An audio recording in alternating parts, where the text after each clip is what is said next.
मौसमों का कोई महरम हो तो उससे पूछो। महरम यानी जानकार, ज्ञानी। मौसमों का कोई महरम हो तो उससे पूछो, कितने पतझड़ बाकी हैं अभी बहार आने में। अगर हम कोविड-19 की बात करें तो अक्सर लोग अब यही पूछते हैं कि कभी रूस से खबर आती है, कभी अमेरिका से, और हमारे यहां भी पिछले दिनों चर्चा में यह बात रही कि बहुत जल्दी वैक्सीन आने वाली है, क्योंकि बहुत से लोग इस बात से परेशान हैं कि हम घर में इस तरह कब तक रह सकते हैं, या जिसे न्यू नॉर्मल कहते हैं, वो कई लोगों को अभी तक रास नहीं आ रहा है। लेकिन इसमें सबसे महत्वपूर्ण बात यह है, जो विशेषज्ञ कहते हैं, वो ये कि जितनी जल्दी हम चाहते हैं कि हमारा जीवन सामान्य हो, यानी संक्रमण की जो श्रृंखला है, जो चेन है, वो टूटे, उसके लिए जरूरी है कि हम सभी उन तमाम बातों का पालन करें जो हमें बार बार बताई जाती हैं। मास्क का लगाना, 2 गज की दूरी, और साथ ही साथ बार बार अपने हाथों को साफ रखना। अगर हम इन सब बातों का पालन करेंगे तो जाहिर सी बात है संक्रमण रुकेगा। और उसके बाद, जैसा कि हम आजकल देख रहे हैं, रोजाना लगभग 35,000 मामले पूरे देश भर में आ रहे हैं 24 घंटे के अंदर। सबको चिंता होती है ये स्थिति कब रुकेगी, क्या करना है, और आज की स्थिति जो है उसको हम बेहतर समझने के लिए कुछ विशेषज्ञों से जरूर बात करना चाहेंगे। हम बहुत स्वागत करते हैं यहां स्टूडियो में आए हुए विशेषज्ञों का। हमारे साथ हैं डॉक्टर समीरन पांडा, आप head epidemiology and communicable diseases division ICMR से, बहुत स्वागत आपका। हमारे साथ प्रोफेसर वैद्य डॉक्टर करतार सिंह धीमान, आप डायरेक्टर जनरल हैं central council for research in Ayurvedic sciences में, आयुष मंत्रालय से, बहुत स्वागत आपका। Thank you. हमारे साथ डॉक्टर राजेश चावला, आप chairman pulmonary medicine and critical care Indraprastha Apollo hospital से, बहुत स्वागत आपका। और हमारे साथ बेंगलुरु से जुड़ रहे हैं डॉक्टर पवन यादव। डॉक्टर पवन यादव जो कि सीनियर कंसल्टेंट हैं पल्मोनरी मेडिसिन में, और इनका स्पेशल इंटरेस्ट है इंटरवेंशनल पल्मोनोलॉजी में और साथ ही लंग ट्रांसप्लांटेशन में, और आप एस्टर आरवी हॉस्पिटल बेंगलुरु से हमारे साथ है। बहुत स्वागत सभी मेहमानों का। और आप जो दर्शक हैं इस कार्यक्रम में, आप प्रश्न पूछ सकते हैं, और आपको जिस नंबर पर फोन करना है वो फोन आप नंबर नोट करें। हमारा टेलीफोन नंबर है 011 दिल्ली का एसटीडी कोड, और 23097532, ये हमारे स्टूडियो का नंबर। और अब हम चर्चा की करते हैं शुरुआत। डॉक्टर समीरन पांडा, सबसे पहले आपसे हम बात करें। लगभग 4 महीने हो गए, 1 हफ्ता बस कम है जब देश लॉकडाउन में गया था।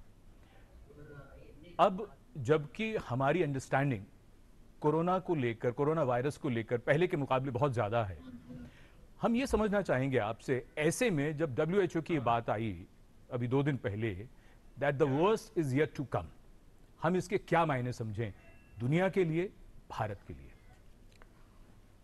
ये तो डराने वाली बात हो गई। देखिए, ये बीमारी नया है और 6 महीना पुराना चर्चा हो रहा है, लेकिन इसके बारे में इतना जानकारी हमें पता नहीं था, जानकारी नहीं थी।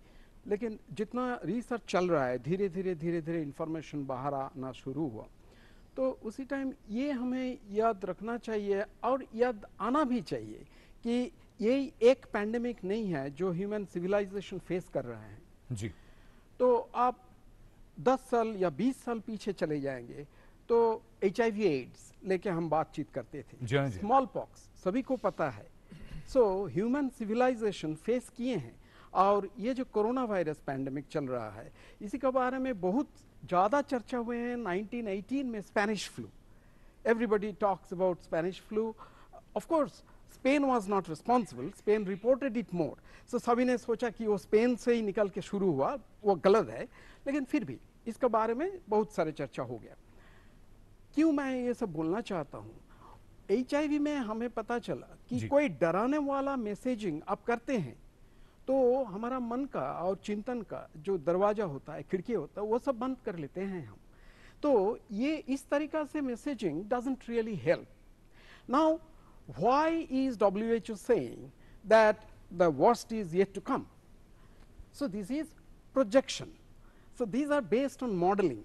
किस तरीके से ये मॉडलिंग होता है, हमें कैसे पता चलता है कि और इन्फेक्शन बढ़ने वाला है, कि कुछ सारे अजम्पशंस लगा के जिस तरीका से इन्फेक्शन डिटेक्शन चल रहा है और हमें उम्मीद है कि नहीं और थोड़ा रिस्क बिहेवियर जो रिस्क प्रैक्टिसेस है ह्यूमन कम्युनिटी में, सिविलाइजेशन में, ग्रुप्स में, उसी से हम एक प्रोजेक्शन करते हैं, प्रेडिक्ट करते हैं।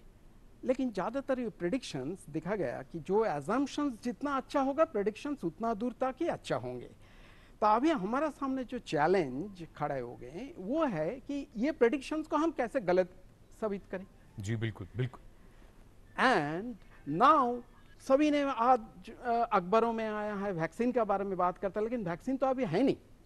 तो सबसे बेहतर वैक्सीन कौन होगा? वो होगा बिहेवियर। सो जो बिहेवियर चेंज हम लोग किए हैं, एक आपने लॉकडाउन के बारे में बात किए हैं, लेकिन दूसरी तरफ वो राष्ट्र का एक स्टेप था। लेकिन हमारा हाथ में क्या है? हमारा अपना बिहेवियर। और बिहेवियर चेंज जो हम लोग चर्चा कर रहे हैं, बिहेवियर चेंज किए हैं, उसको सस्टेन्ड रूप से रखना है। So sustained behaviour change is the best vaccine.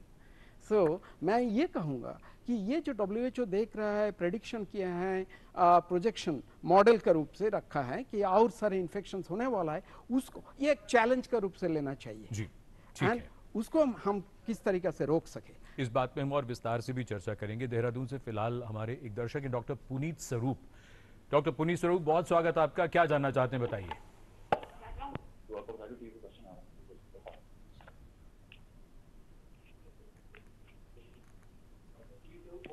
Doctor Puneet स्वरूप, आप सवाल पूछ सकते हैं। मैं देहरादून से बोल रहा हूँ। Actually I have been waiting for a haircut for 5 months now. जी। And my father is 70 years old, my son is 11 years old। जी। And tomorrow I have called a barber. So what preventions I should take care?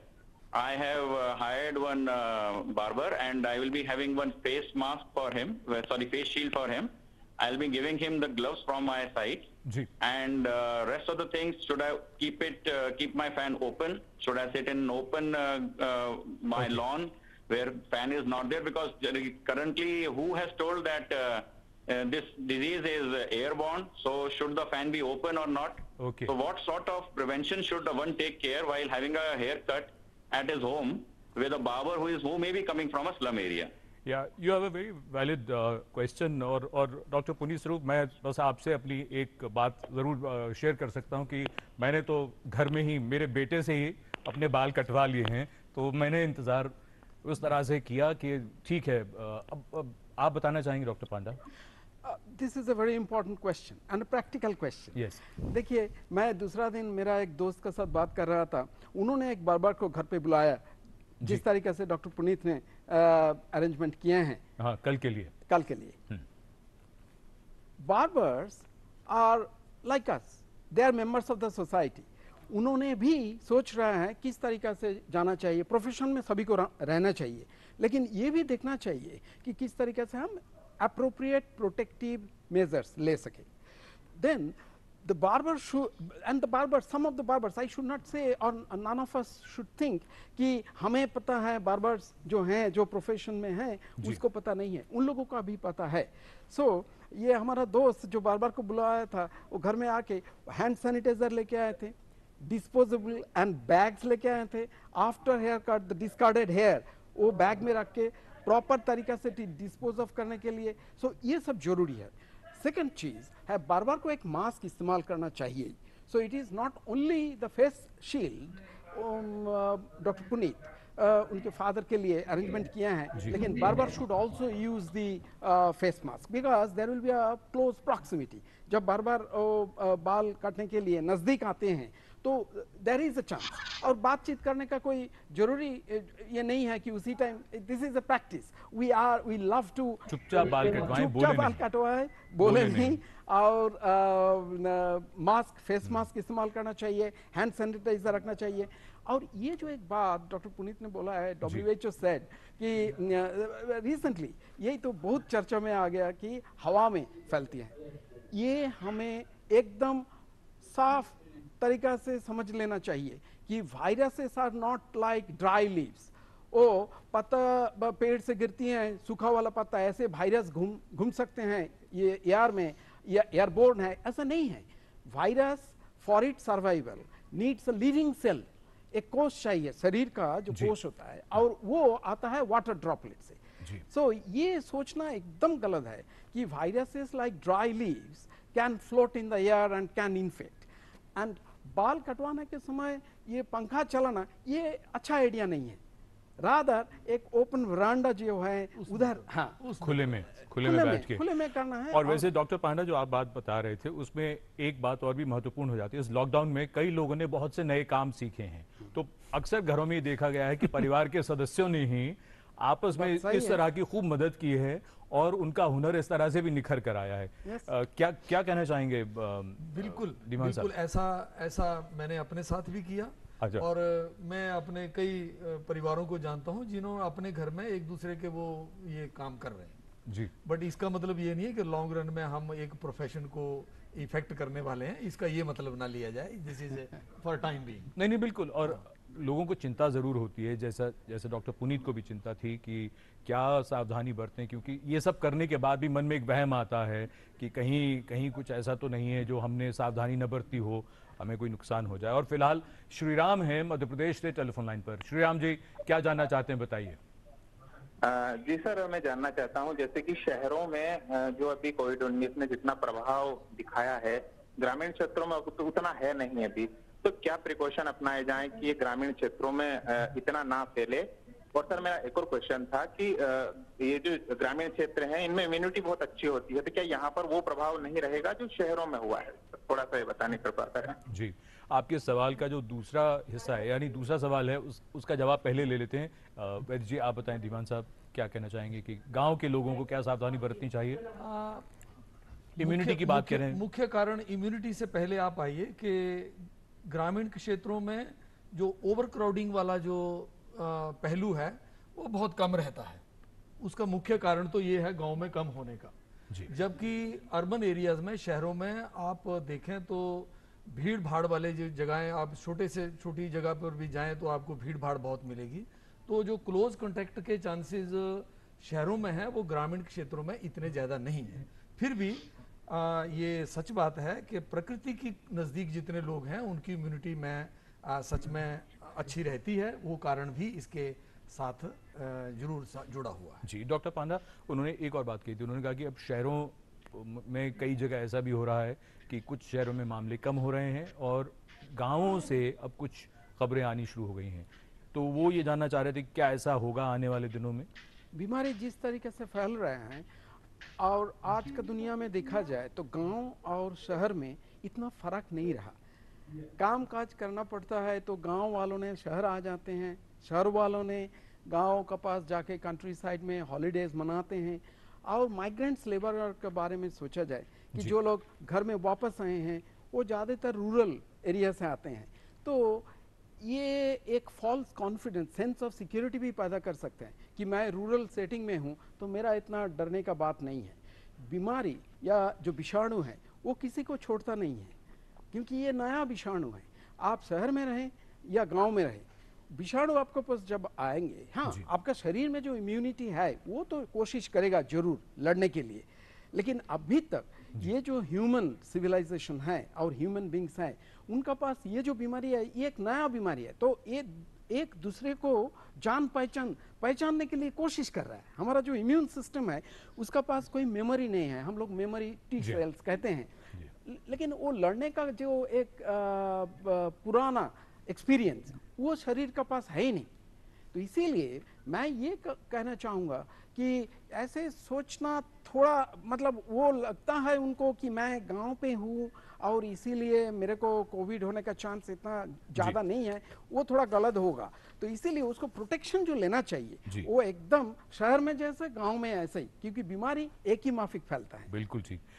Doctor Rajesh Chawla, मैं आपसे यहाँ ये समझना चाहूँगा, जैसे immunity को लेकर बात हो रही थी, अगर हम प्रोफाइल की बात करें, जो पेशेंट्स आपने देखे हैं कोविड का प्रोफाइल किस तरह का है? उसमें नौजवान ज़्यादा हैं या कोमॉर्बिडिटी जिनकी कोई कोमॉर्बिड कंडीशन है, या एज ग्रुप, किस तरह से आप डिफाइन करेंगे इस पूरी? देखिए, ये जो बीमारी है बच्चों में काफ़ी कम मात्रा में देखी गई है। अच्छा। अब पहले जितने भी मरीज़ दाखिल करते थे जिसको भी कोरोना पॉजिटिव आता था कोविड-19 आरटी-पीसीआर से उसको दाखिल कर लेते थे। तो उसमें नौजवान भी आते थे, मगर जो सीवियर डिजीज़ है वो कुछ ग्रुप्स में ज़्यादा होती है, जैसे कि जो एल्डरली हैं, 60 साल से ऊपर हैं और उनको कोई ना कोई बीमारी है, क्रॉनिक बीमारी है, जैसे हाइपरटेंशन है, कोरोनरी आर्टरी डिजीज़ है, क्रॉनिक किडनी डिजीज़ है, या कोई भी इसी तरह की डायबिटीज़ है। इन लोगों में सीवियर फॉर्म जो आईसीयू में अगर मैं देखूं तो 50% पेशेंट्स में डायबिटीज़, हाइपरटेंशन बड़ा कॉमन डायग्नोसिस है। अच्छा। और जो डेथ है वो भी एल्डरली में ज़्यादा है। ऐसा नहीं है कि नौजवानों की मौतें नहीं हुई, बट कम हुई हैं। तो एल्डरली में सीवियर फॉर्म ज़्यादा हुई है, बट ये डिज़ीज़ ऑल अक्रॉस हुई है, यंग को भी हुई है और ओल्ड को भी हुई है। बट एक चीज़ जो हमने देखी है कि ये फीमेल्स में या औरतों में ये काफ़ी कम है एज़ कम्पेयर टू मेल्स। जो दाखिले में अगर देखें तो बहुत कम लेडीज़ एडमिटेड हैं हॉस्पिटल्स में ऑल अक्रॉस। जी। हमारे साथ इस समय सौमित्र जुड़ रहे हैं कोलकाता से, हमारे दर्शक। सौमित्र जी, बहुत स्वागत। क्या जानना चाहते हैं, बताइए। Actually, I got infected through COVID-19 on 1st July. Okay. My test result got positive for COVID-19. Okay. And it is expected that I am now free from COVID because 14 days have already passed by. But currently, some sort of physical problem started annoying me, like joint pain and shortness of breath, etc. Okay. Now, my question is it possible to again got the infection? Sorry? Is it possible to get the infection again? Okay, okay. Doctor Panda, आप बताना चाहेंगे, वैसे अभी तक इस बारे में कोई बहुत कंक्लूसिव रिपोर्ट है कि क्या किसी को ये इन्फेक्शन दोबारा हो सकता है? The caller who asked the question, he talked about three things. One, he got the infection. Yeah. He has crossed 14 days. He tested positive on 1st of July. On 1st of July. Yeah. And then he has already crossed 14 days. Yes. And then he is saying, am I free from the infection? But if I am free, why am I having joint pains and the breathlessness? A little sense of discomfort or breathlessness. That's what. That's the second thing. And the third thing is, can I be reinfected? Yes. Clearly, if somebody gets infection and becomes all right, like clears of the infection, even then the normalcy comes after 2 or 3 weeks. The breathlessness, even following resolution of the infection, is normal. So one should not panic. I will tell you about Peter Piot, famous doctor who was heading, and now he has come out in the public. He got COVID-19. He is now in the London School of Hygiene and Tropical Medicine. उनका भी COVID-19 infection हो गया था, and then said, oh, COVID got me. So COVID got me, and then he said that now I'm free, but I am still feeling a little breathless when I walk upstairs. So I would say that not to get panicked, first of all, and to come back to the normal life. It might take a little bit of time, so that's okay. That's part of the natural history of the disease. Now, the last question, can I get again infected? Now we don't know, but if the neutralizing antibody जो virus के साथ लड़ते हैं, जो हमारा शरीर में पैदा होता है, immune system उसको generate करते हैं, if the neutralizing antibody is there, and how long does it stay, we don't know, because it is just 6 months old disease, as I am saying.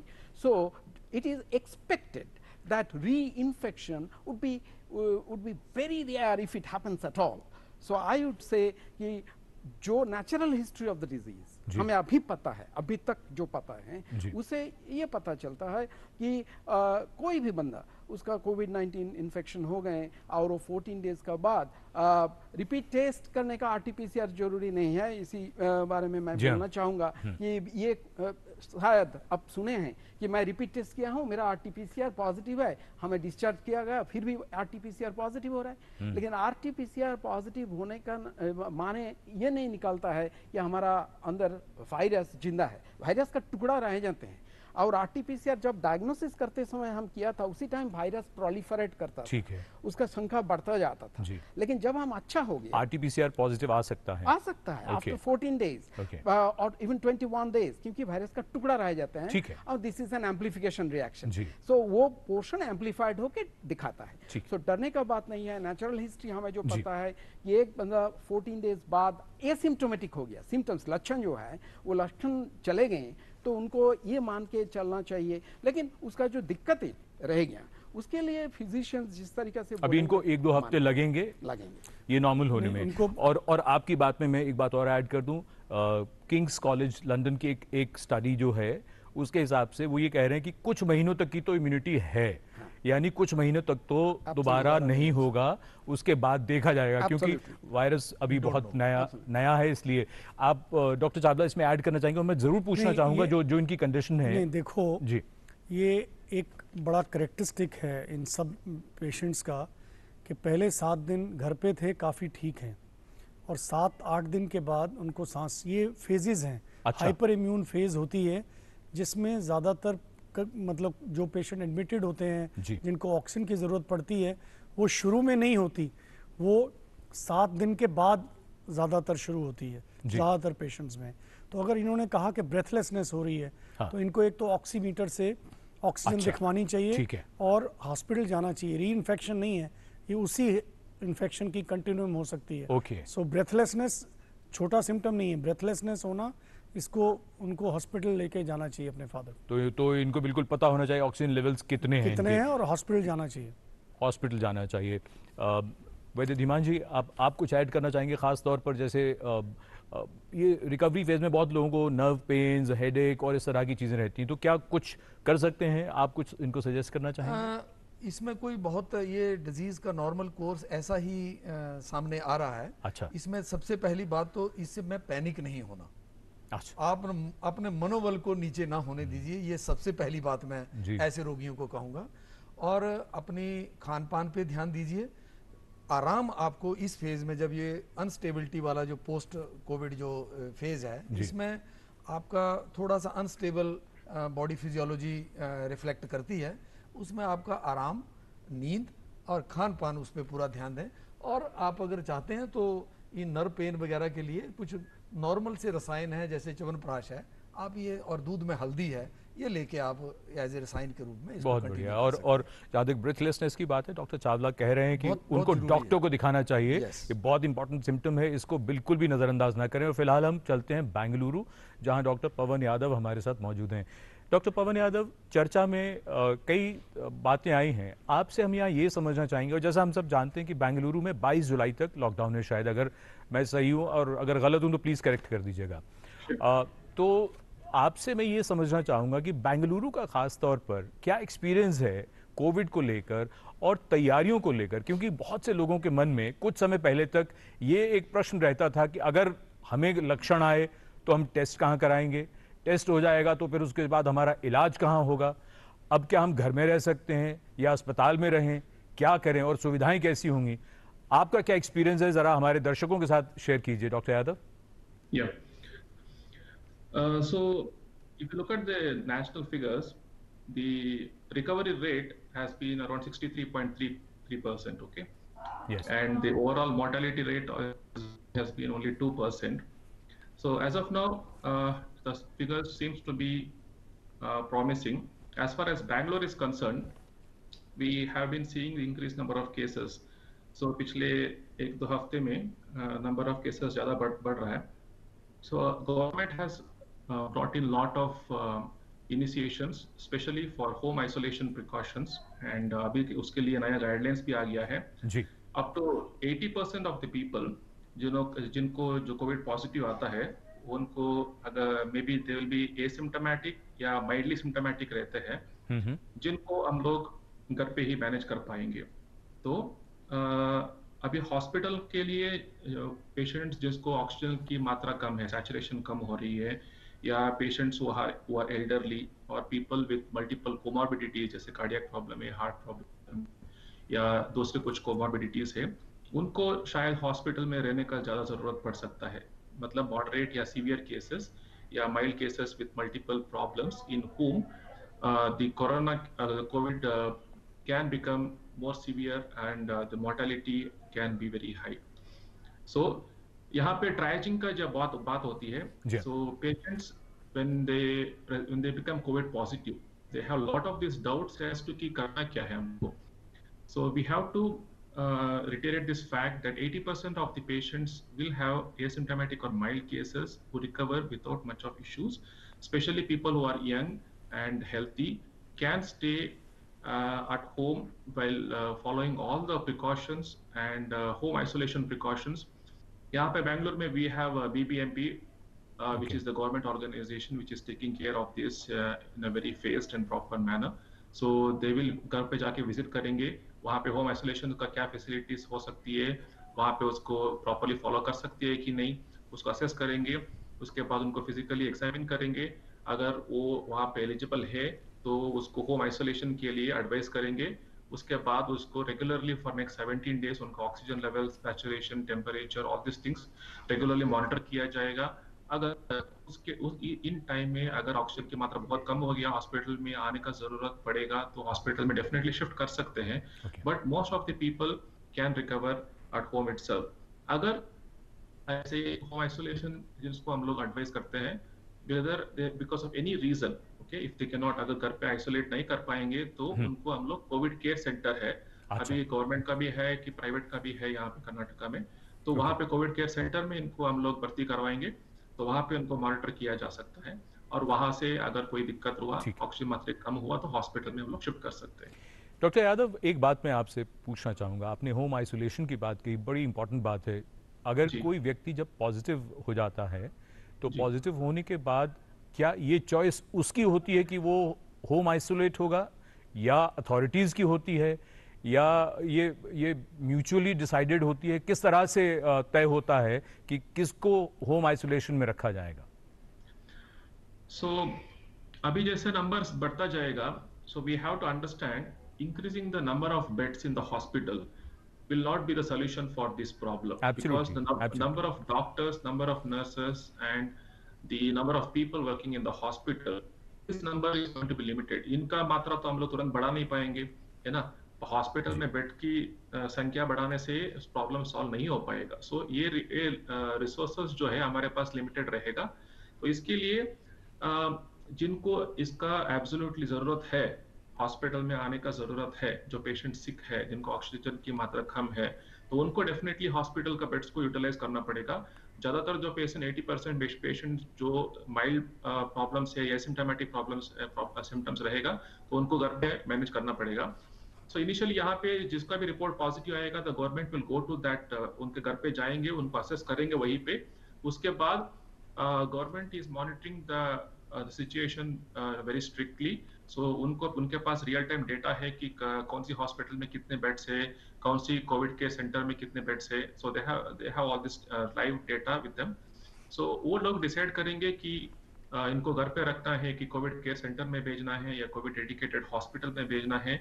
So the government is taking those calls in most of the cases. जी बिल्कुल.